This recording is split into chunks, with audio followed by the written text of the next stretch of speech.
রবীন্দ্র সংঘ কামারশালার ৫১তম বর্ষে এই মুহূর্তে আমরা উপস্থিত হয়েছি।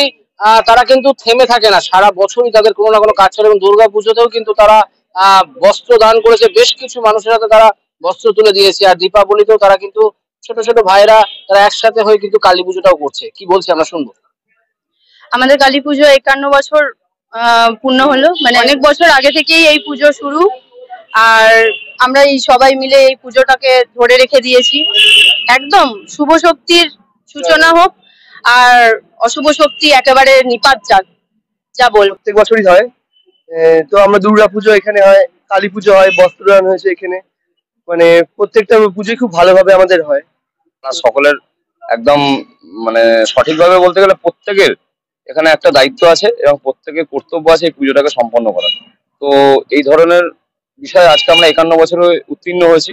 আমরা অনেক ছোট থেকে শুরু করেছিলাম, সবাই আমাদের প্রত্যেকে চেষ্টা করেছি ছোট ছোট প্রয়াস করে পুজোটাকে আরো বড় করার। প্রত্যেককে এই পুজোতে আসার জন্য সাদর আমন্ত্রণ জানাচ্ছি। প্রত্যেক বছর আসি এখানে, সারাদিন অঞ্জলি মানে উপোস করে এখানে অঞ্জলি দিই, বেশ ভালো লাগে।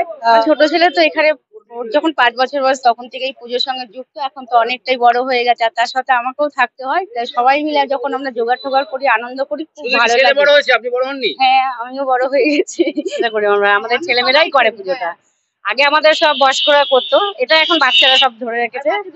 আর এরা এত সুন্দরভাবে সব জোগাড় করবে, আর খুব ভালো লাগে আমাদের।